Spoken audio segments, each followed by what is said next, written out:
new that have never been done before. We the people tell the government what to do. It doesn't tell us. We the people are the driver. The government is the car. And we decide where it should go and by what route to do. We the people are free. And I hope we have once again reminded people that man is not free unless government is limited.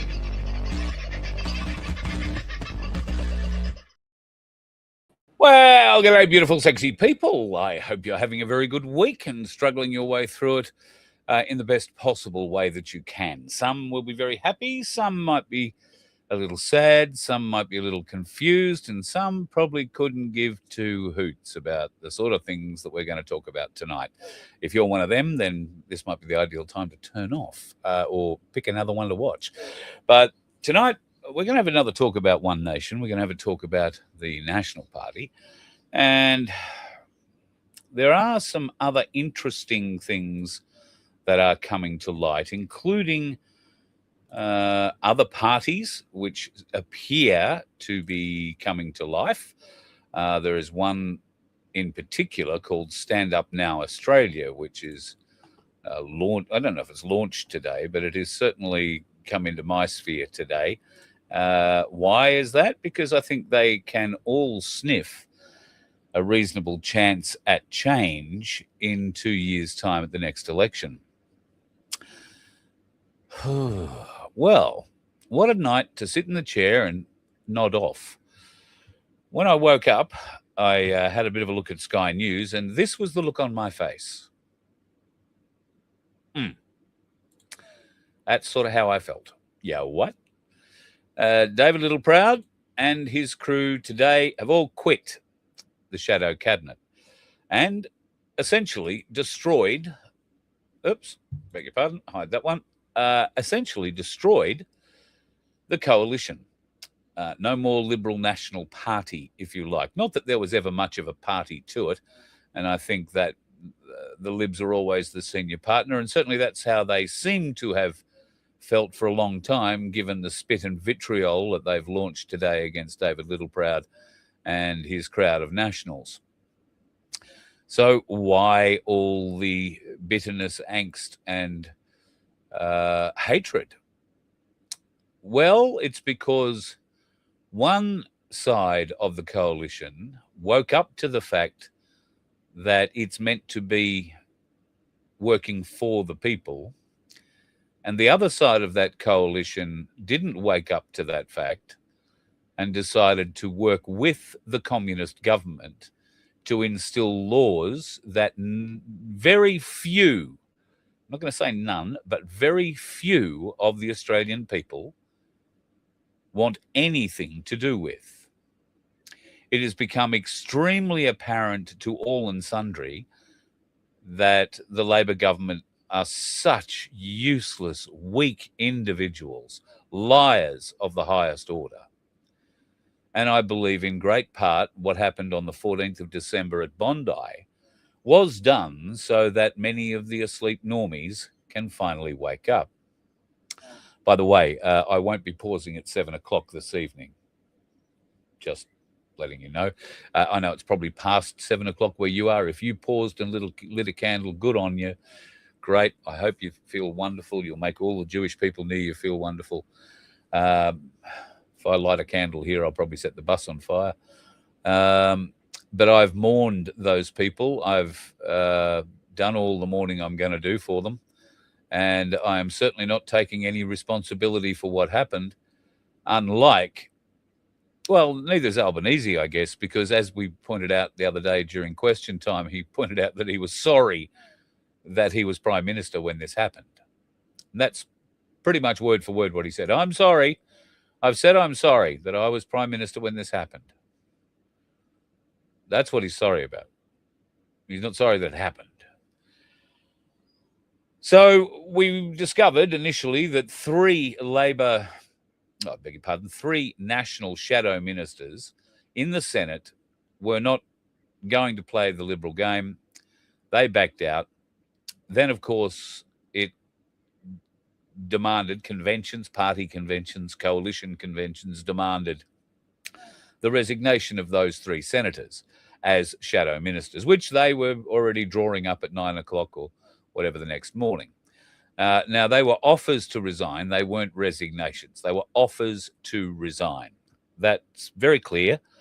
They didn't resign. They made an offer to resign, which was accepted by that strange woman who leads the Liberal Party and looks like she works for White Lady Funerals. She knew the consequences of accepting those resignations and losing 3 Nationals off that shadow front bench. And while I may not have ever had anything to say about David Littleproud, good, bad, or indifferent, I don't remember him, as I barely remember his name. He's always been very much the second party in the friendship there, and was always going to do what the Liberal Party told him to do. Well, he sprouted a few hairs upon that testicular fortitude that we never thought he had. And he stepped up. Now, it looked like he shed a few tears doing it, and it would have been a huge decision to pull the other members of the shadow ministry and effectively disengage from the coalition. Now, in the big scheme of things, to you and I and out here in the public world, it doesn't really mean much. In the insular world of politics and Canberra, it is a huge story, a huge, huge rift. But to me, that's not the story. The story is the opportunity this now presents. And who does it present that opportunity to? Well, I don't think we have to go looking too far, and we will find Pauline standing at the front of it all. Now, One Nation are acting at the moment in a way that should give people who are new to their policies some confidence. I think today was a fairly quiet day all round because, like all good political parties, they have to pay their respects to the Jews who were having a sad day today. And they expected the rest of the nation to come to a grinding halt. If you did, congratulations. That's all great. I have no problem with anybody who wanted to do all that. It's just not for me. I mean, I wouldn't stop for 5 minutes to remember somebody who died close to me a year, a month, a day on. I mean, once we're buried them, we move on. It's pretty much how I feel about most things in that area of life, or death, as the case might be. Having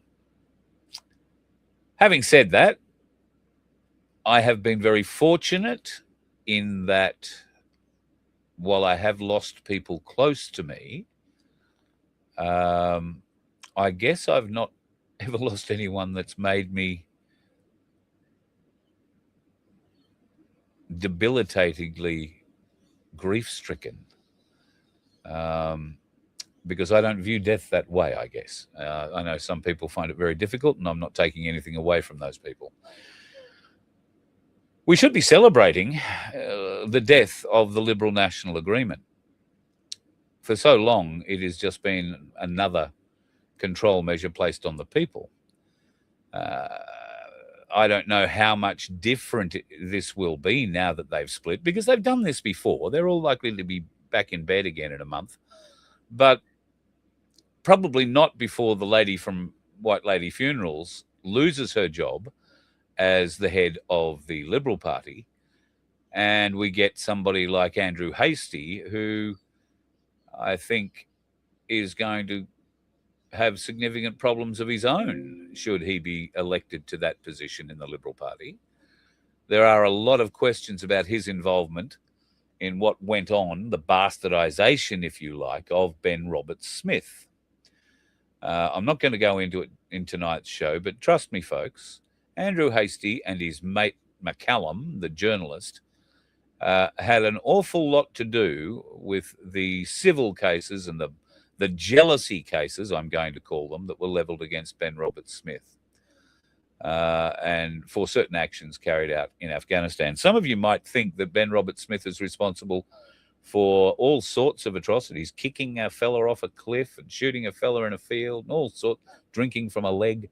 Well, he did drink from the leg. But there are huge amounts of untruths going around about the stories around Ben Roberts-Smith. There is some sort of bullshit thing going on Facebook at the moment, stop him from or get his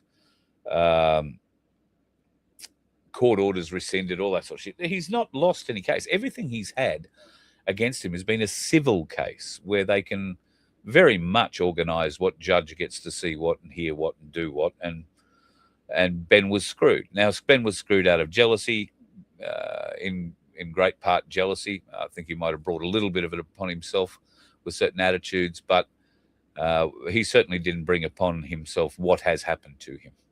And he does not deserve that in any way, shape or form. And I just want to point out that Andrew Hastie is very much responsible for that.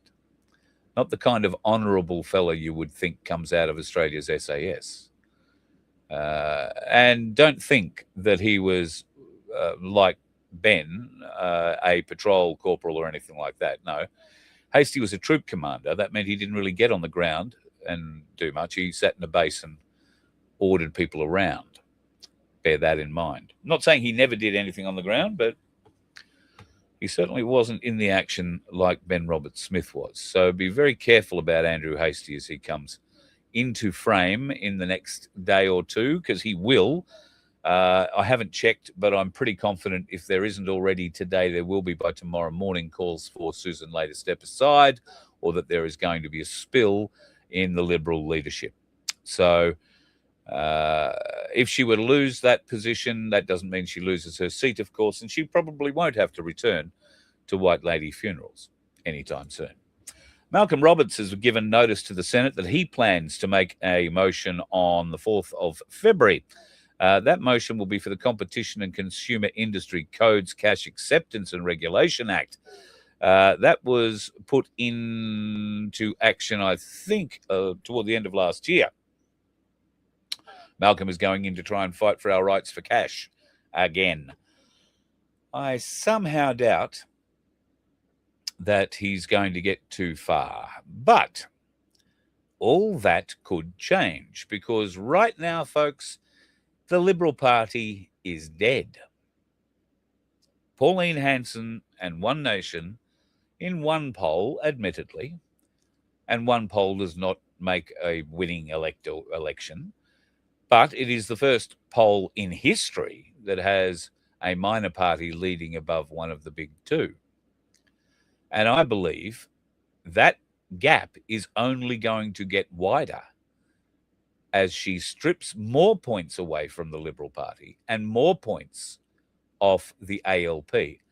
Because seriously, how could you seriously consider that bunch of Muppets?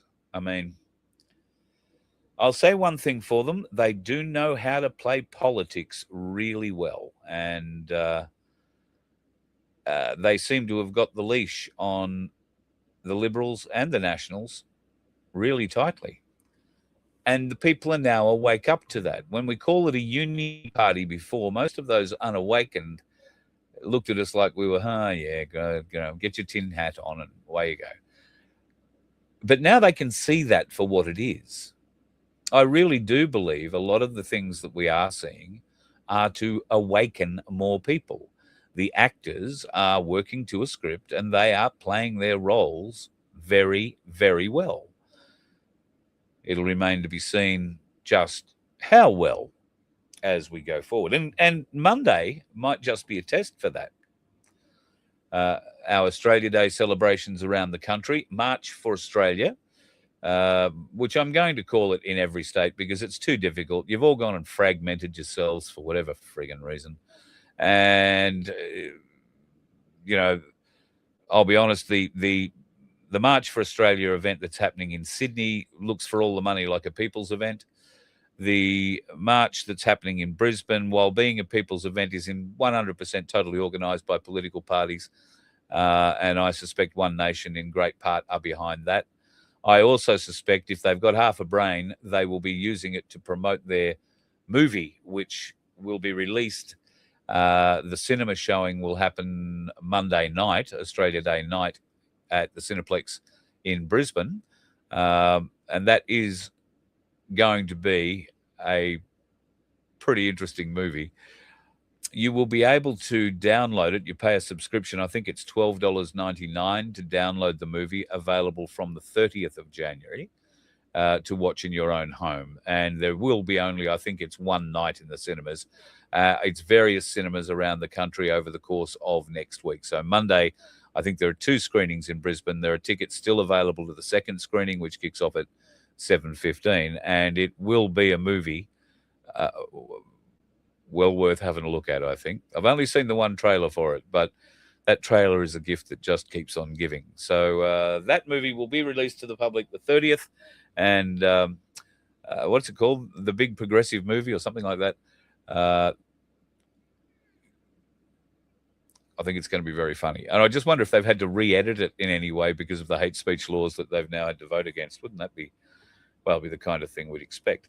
Anyway, in Adelaide,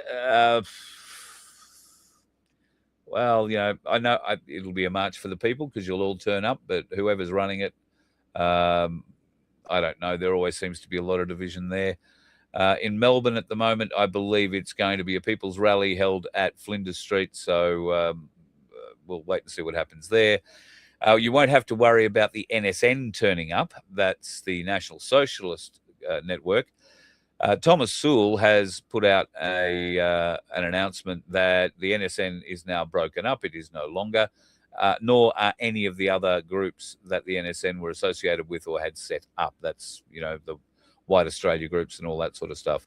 They've all been brought down in time or before these laws could be passed that would certainly have targeted them.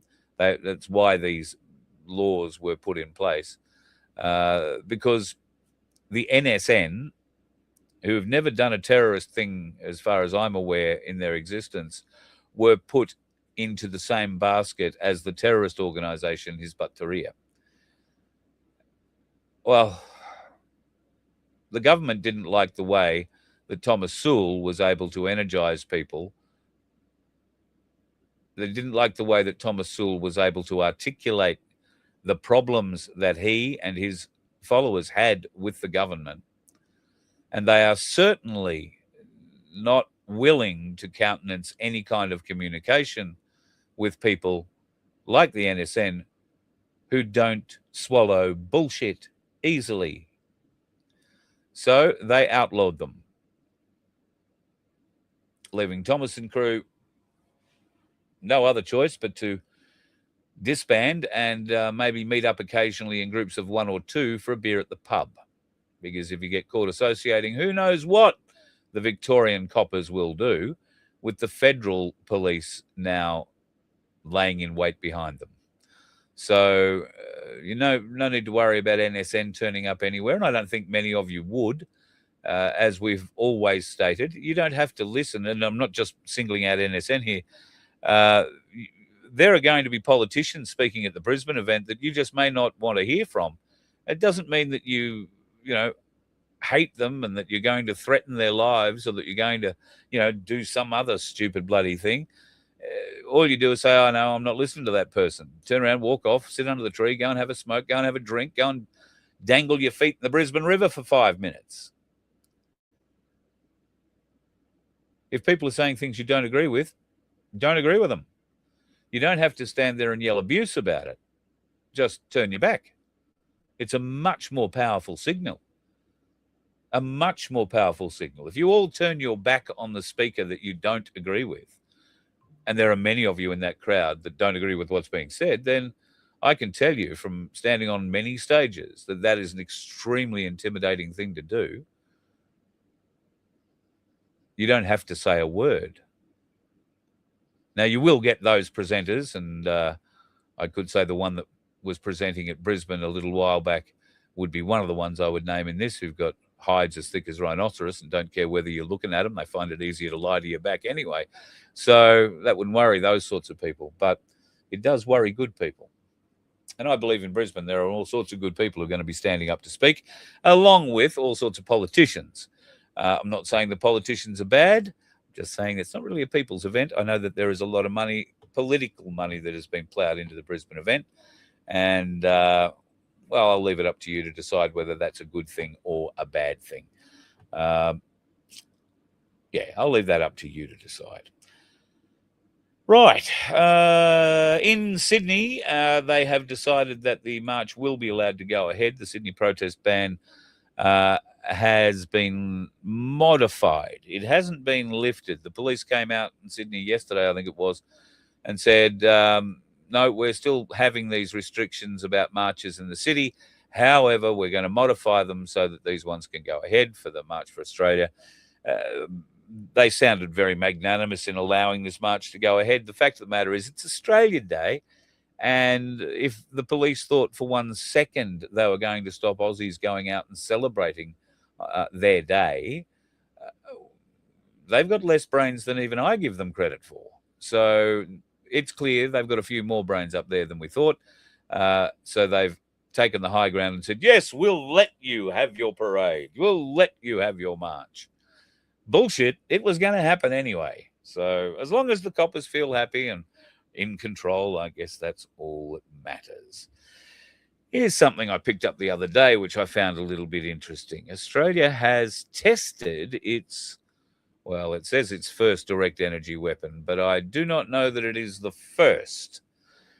We have been at the forefront of direct energy weapon technology now for some years. We were involved, and this I think is the same system that was referred to in that headline. We were involved working with something with the Brits for a number of years, very useful for taking down things like drones. Now, these are a laser weapon that can identify a drone at pretty good ranges. The drones that I'm talking about, and this is old technology, they were able to shoot down stuff at sort of 5 kilometers. This new technology, it brings stuff down a lot closer. It has a much more powerful laser attached to it. And they were testing it at Puckapunyal. If you know where Puckapunyal is in Victoria, there are a number of ranges at Puckapunyal facing all sorts of different directions.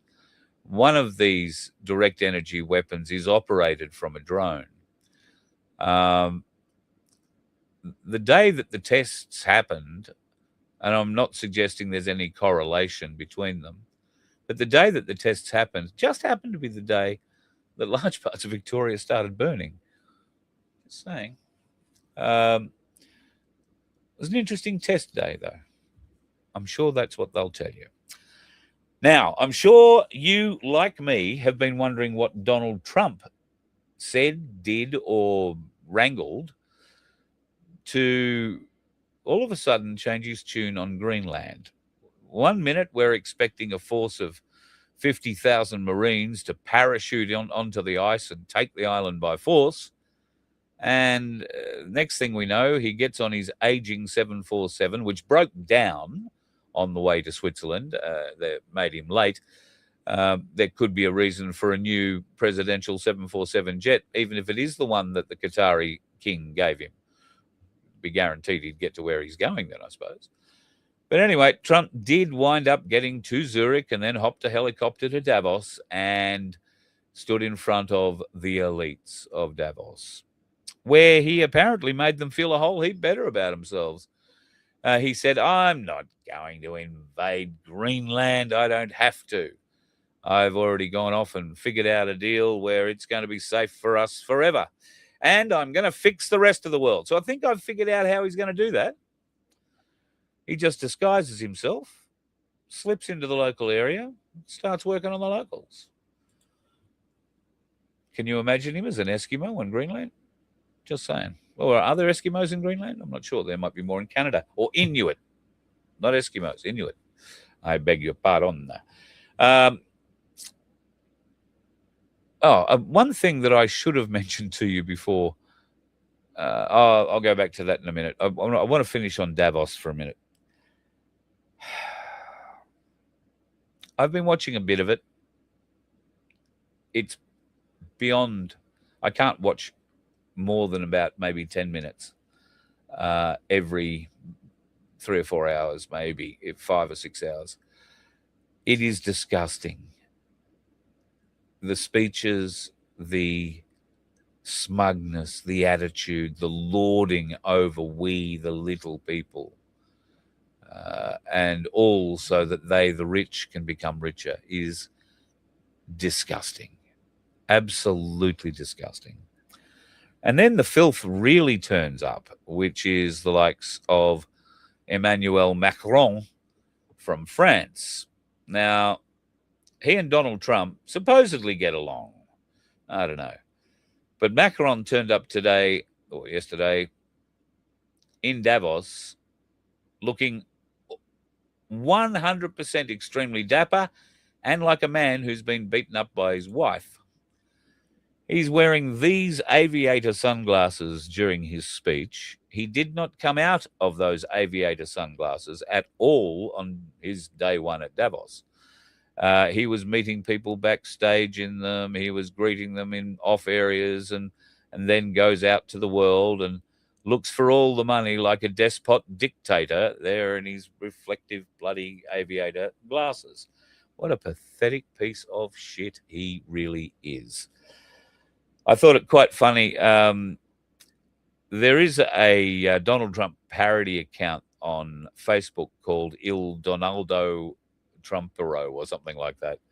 And they posted up something that I thought was very, very funny. I'm just going to see if did I take a screenshot of it?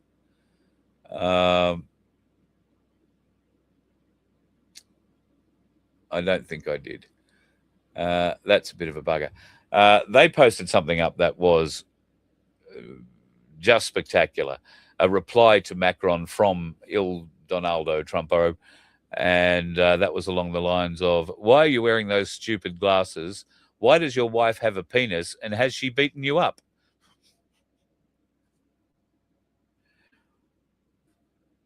Sort of speaks for itself, I think, don't you? Sort of very much how I feel. So when I see things like that at Davos, I haven't watched anything from Avi to see, who he's been annoying. I did see he and Ezra get Justin Trudeau yesterday, as he and what's that satanic cow that he's dating at the moment? Katy Perry, who looked for all the money like a demon walking down the street. I don't know if that's because the press weren't paying any attention to her and it was all on her boyfriend, or just the simple fact that she doesn't like being seen in daylight like most vampires. However, be that as it may, Avi and crew are over in Davos trying to ask some of the hard questions, and we're grateful that somebody there at least is trying to do it, because it's been pretty obvious for a long time that there ain't nobody asking too many of the hard questions. Also, something else I wanted to show you is happening very soon. The lovely Sandy from our donkey sanctuary, the Good Samaritan Donkey Sanctuary, are having the king of all garage sales. This is not happening at the Donkey Sanctuary. Now, it is happening from Friday tomorrow, Saturday, Sunday, and Monday. Now, I can tell you that I have seen a great deal of no, I haven't. I've seen a small portion, but it was all good gear. There is a lot of stuff in this garage sale. All the details are there. 606 Glen William Road, Glen William. It's 6 kilometres out of Clarencetown. If you don't know where any of that is, folks, think of the Newcastle, Port Macquarie, that sort of area, and inland, maybe as far as Singleton or further. There is plenty of stuff, plenty of really good, cheap stuff at the garage sale. Now, this is going to not only help the Donkey Sanctuary, but it will also help Sandy's mum and dad, who have quite a lot of the stuff, I think, that's out there, is belonging to them as well. So if you would like to get along, it is a beautiful drive, an absolutely lovely drive. And if you're looking for a special deal, then why not jump in the car, go for a cruise, 7 to 5 Friday, Saturday, 7 to 4 on Sunday, and 7 to 2 on Australia Day. With a bit of luck, you will be able to pick up some camping gear or some fishing gear, photography. There's white goods. There's so much stuff there. Jewelry. You got any silver that you've floating around with there, Sandy? I reckon you might have picked the eyes out of that by now, eh? Most people would be. Stay away from your Nana's silver set, all right? Don't do that. Speaking of silver, if you've been watching it today, you may have had a small conniption thinking, oh, my God, it's fallen, it's destroying. Oh, God, I've lost so much money. Well, I don't know that that is a fair indication of what's actually gone on today. But I will agree there has been a very, very significant drop in the prices today. And in fact, if I show you this map instead, yep, click and make sure you're seeing that. Yeah, righto. So what you can see there is the dramaticness of the day. If we go back to that big red candle, that big red line that you see there, that was the drop at open this morning. The opening price was around 93 US dollars, and it dropped about $3.50, nearly $4 down to around $90 US. And it stayed down there for a very little while. But then, as you can see, not only did it build back all the losses of the morning, but right now it's trading at 94.2 US dollars and climbing again. Gold's doing pretty good things too. Gold is, just bring up the Ainslie site again. Gold is at $7,102 an ounce. That's gone, well, we only broke through 7,000 yesterday morning. I think it did go up as high as 7,200 at one stage. But, yeah, $7,103 per ounce of gold at the moment and $138.35. You could have bought your silver today in that little dip for $133. But if you're going to Ainslie, like you would be at any other bullion dealer, they will show you the spot price, but that may not necessarily be the price you are paying. That is because the actual price of an ounce of silver is much closer to that 94. Well, it's much closer to over $100 US an ounce than it is to the $94 it's currently showing. New markets are opening up. Mumbai today has been the dragon market, if you like. They've been taking a lot of that silver this afternoon, and there is a lot more still on offer to come out. China, the Middle East, and now it looks like the subcontinent are working very hard. Isn't it funny that all those nations who are now opening up and buying large amounts of silver and certain amounts of gold are BRICS nations? You shouldn't be surprised about that. They are going to put the pressure on, and it is highly possible that we will see the end of the market as we know it. I'm not going to say it's going to be the end of the market, just as we know it. Certainly, I think it'll be the end of arbitrage trading for precious metals. And the military in America have come out and made it very clear that they will be stockpiling precious metals required for their production requirements.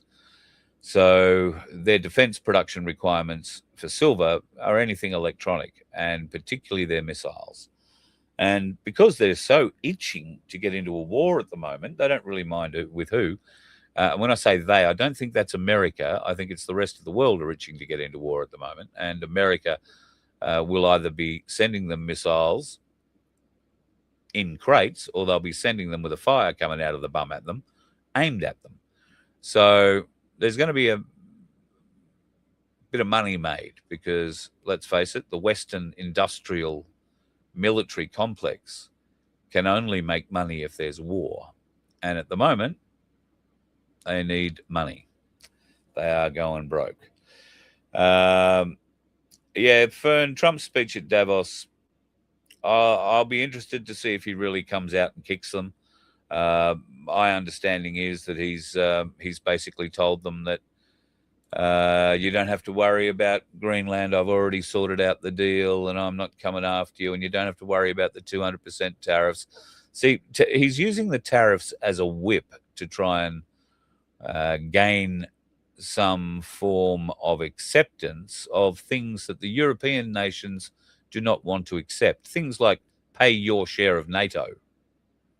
They don't accept that they should have to do that. They think America should pay that. And then now they want to fight America. So how would all those NATO nations go fighting the nation that provides the vast majority of funds and certainly a large amount of the weapons to NATO?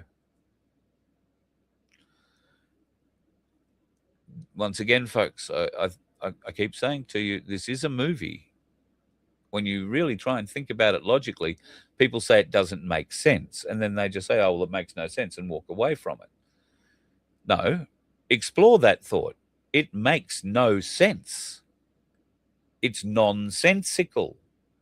There are some completely stupid, moronic things happening in the news at the moment, politically, socially, culturally, that none of us of a certain age living in this country ever thought we would see. And yet here we are, being led to it so easily. And I find it disgusting that the Liberal Party in this nation have been so useless as an opposition that they have now essentially destroyed themselves. I saw a meme put up yesterday, I think, by Turning Point, and then I lost it, so I've recreated it today. I just want you to have a look at this.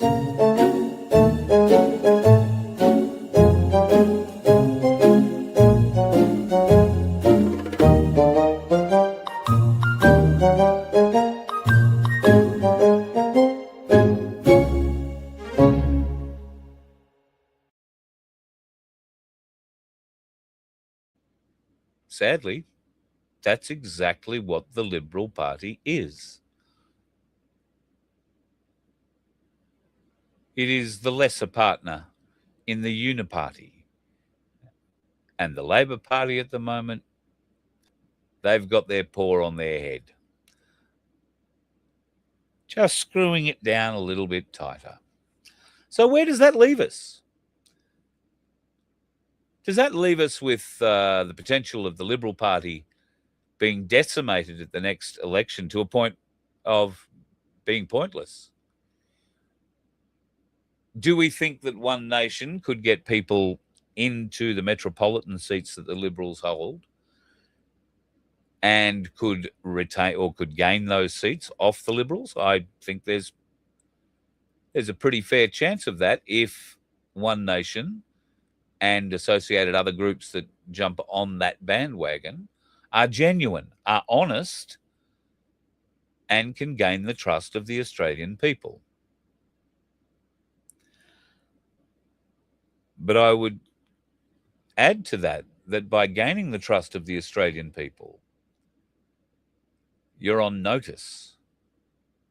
You'll only get one go to prove that you are doing as much as possible, as fast as possible, to rectify the abuses that have been put upon the Australian people for the last 50 plus years. It's longer than that, but let's go back to 1973 and start from there, or even 1966 and start from there. I think that would make Donna and Peter from Corruption Whistleblower a bit happier.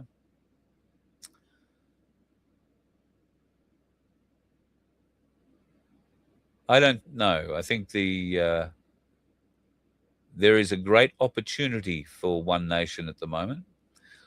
One Nation have proved themselves to be the leading opportunity for this nation for an alternative, for change. Now, as much as that may stick in the craw of some of those other minor parties, I'm talking about Katter, I'm talking about Clive Palmer, although I'm not even sure Babbitt is a Palmer United or a United Australia party member anymore. I think he sits as an independent too, maybe. At any rate, he plans on getting out at the end of his Senate session anyway. He thinks politics is a truly horrible game, and he refuses to play it. But he's keeping an eye on it, I guess, for the term. Good on him. He'll go back to being an accountant. I think he was before he got into politics. But I must say, he is a man of great conviction doing that, if that is the case, and he would be a loss. I would like to see him put some support behind Pauline and One Nation going forward. I would like to see Bob Katter get right behind this push. I would like to see Gerard Rennick get right behind this push, even though Rennick is going to be, I think, probably a divisive character coming up to the next election. He will want to start his own party, the People First Party, which he's already started, but he will want to run that. He won't want to run with One Nation. He won't want to run as anything else. So really all he's effectively going to do is steal Liberal votes from One Nation, essentially, going forward. And will he get in? He couldn't raise enough votes in the last Senate election to get re-elected. That was a pretty tight Senate race, given that he was also facing Malcolm Roberts and Pauline Hanson. And there are only so many seats to go around. So hard race. Before supporting Rennick in any way like that, I would want to find out whether or not he's planning on sitting in the lower house or the upper house. What's he planning on doing? Is he planning on running just a few people for the Senate in the hope of gaining a balance of power kind of thing, in which case just taking votes away from One Nation and any good they could possibly do if it came down to a balance of power vote. I think it's possible that One Nation could be flooded with votes and get past the post on first votes. But then there would be the preference game, the shell game that's played, and they'll just keep playing it until they get the result that they want. We need to make that result impossible to be able to tip by playing those little machination games in the back rooms. And I hope we can do that before the next election. I really hope we can do that before the next election. If we can't, I hope that it proves to those people who believe that voting is the only way, that it's not, that it's never going to work. We keep coming back to it. I know there are many good people who go to that place in Canberra aiming to make major changes for the betterment of people in their constituency and all Australians in general. Malcolm Roberts says so every time he stands up. But they're unable to do so for a variety of reasons. But the vast majority of those reasons are linked to the bureaucracy. And that is where the poison is in this chalice. So I would like One Nation to come up with a plan that guts our public service. We might be able to save a lot of money doing that. And figures out a way, and I'm sure we can do this together, whereby the public service is replaced by people who actually do want to do the right thing by the people of Australia, using the money the people of Australia ordain to give them to do it.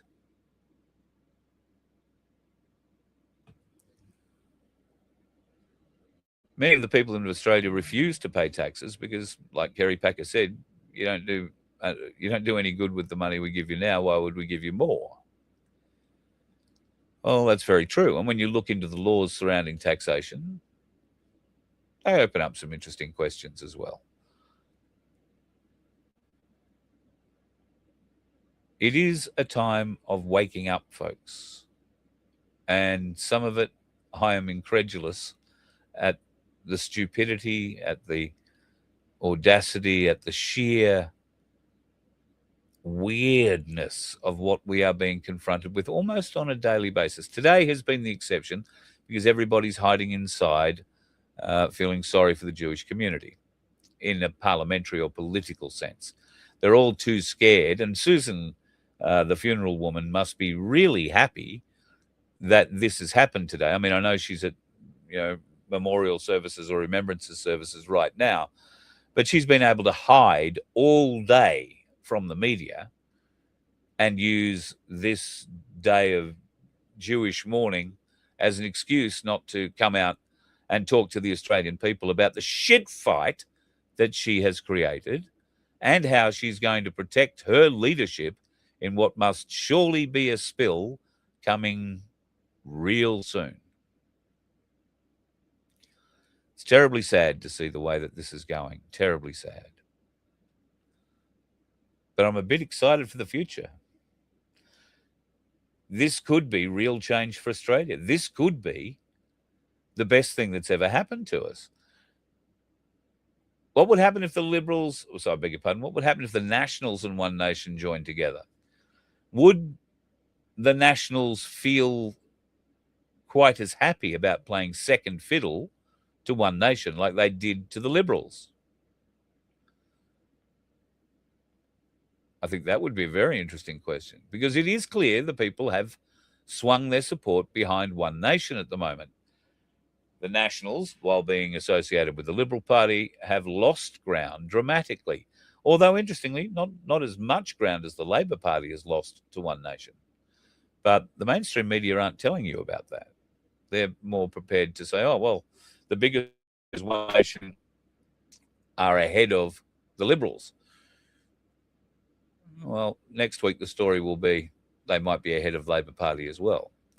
And if they can build on that wave of support going forward without shoving one foot or both in their collective mouths, awesome. What will we see? I think we will see a terrified Labor and Liberal consortium come together with the Greens to outlaw One Nation as a hate party. They will do that when the figures are consistently coming in that One Nation's numbers are growing, and they will try and do it over the course of, they won't do it in the next 12 months. It'll be maybe after 18 months or so.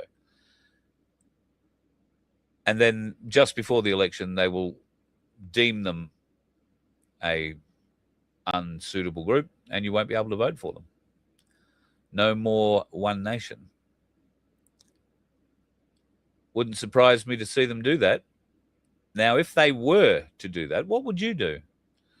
If you'd decided that you were going to vote for One Nation and the powers that be, Labor Party, get together in the back room with their green and teal friends and their newly enamored Liberal Party mates and do this deal, what would you do? Is that the kind of thing that Australians say, well, let them do it. That'll be all right. She'll be right, mate. Well, she won't be right, mate. Australia is being stolen from us, we the people. It is being corrupted by Fabian Society members of the highest order whose only goal in life is to slowly subvert our nation and turn it into a communist enclave.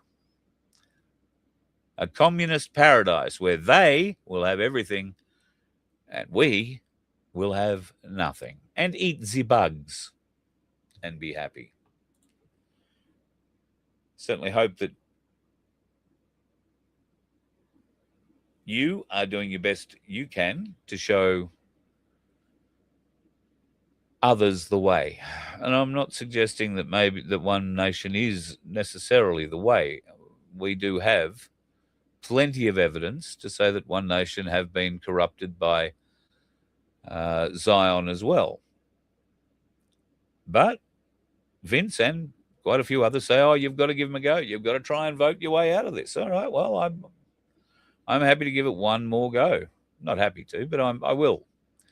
And throw all my support behind One Nation to try and get them over the line. But I'll be honest, it's more because I'm interested to see what the party machine is going to do to One Nation. And yes, I would champion them if they are being beaten up. I don't think they need me to champion them in any way, shape or form. But yep, I don't like seeing the little bloke or woman beat up in this case. I don't see the little party. I don't like to see the little party being kicked around. Never did. So let's see how it goes for the time being. And let's hope that in a couple of years' time, when the election swings around, that there is a wave of support that is far too big for the uni party to overcome in preferences, and One Nation is swept to victory as part of a coalition involving the Nationals, the Katter Party,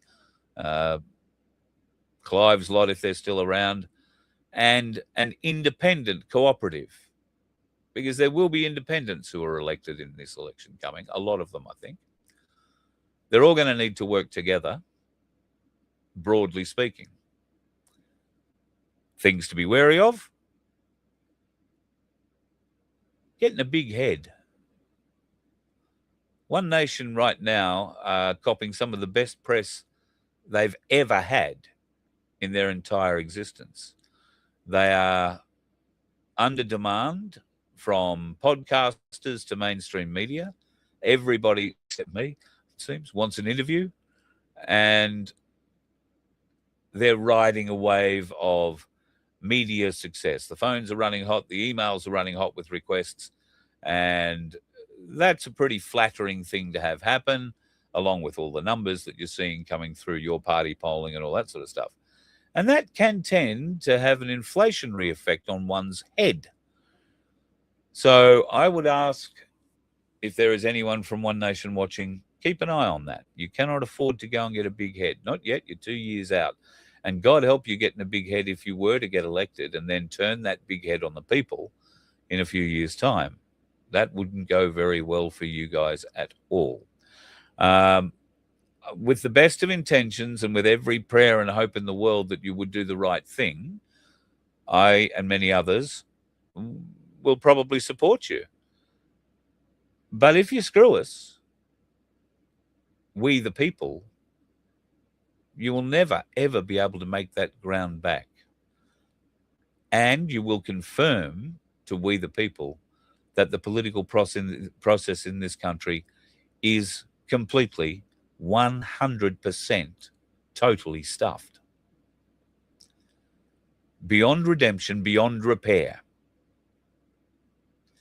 And when the only people who think it isn't stuffed and beyond repair are the ones who are riding at the top of it, we the people won't allow that to happen. Something will happen to make that impossible. So I pray that One Nation can pull this off. They've got to keep their egos in check. They've got to keep their ears to the ground, and they're very good at doing that. They're very good at listening to the people. Are they very good at acting on the wishes of the people? In certain circumstances, I would say yes. And it's very easy for me, a keyboard warrior, to sit here and spruik myself into a microphone without having the full knowledge and the full facts surrounding the issues that must confront these people every day. However, I do believe nothing is insurmountable. Tough decisions may, in fact, need to be made. They were needed to be made very recently. And look what happened when the Liberal Party made them incorrectly. I wouldn't want to see One Nation's support plummet like the Liberal National Parties has in the last 3 days because of a mistake that could be avoided, a mistake like the woman from White Lady Funerals made by breaking up the coalition, which I think will only strengthen the National Party, and it could very well be the end of the Liberal Party. Some might suggest that too isn't a bad thing. I don't know. We'll see. Anyway, folks, I love you and leave you tonight. My throat's about to go and close over again. I need a drink. And before I start coughing and spluttering and carrying on, I will wish you a lovely evening. Be safe and be happy in what you do. I will tell you that Laura has arrived safely today in her destination. That's a load off my shoulders. And I think is settling in, having dinner with her niece right now. So she's very happy, very chuffed. And thank you to all the dickhead drivers on the road for avoiding her in her 2,000-odd kilometre journey. I really appreciate it. Folks, I hope those dickheads avoid you too if you're heading out tomorrow. I am. I'm heading to the Gold Coast tomorrow. I may pop into Ainslie just to see how busy they are. I'll be down that way. And I might be able to record an interesting little story from a real studio. I'm going into a podcast studio tomorrow to do a few things. So you never know, you might see some changes in the near future. Who knows? Rest assured, the dickheads on the road will be avoiding me. You have yourself a bloody good night. You folks. let one ant stand up to us, then they all might stand up. Those puny little ants outnumber us 100 to 1. And if they ever figure that out, there goes our way of life. It's not about food. It's about keeping those ants in line. That's why we're going back. Does anybody else want to stay?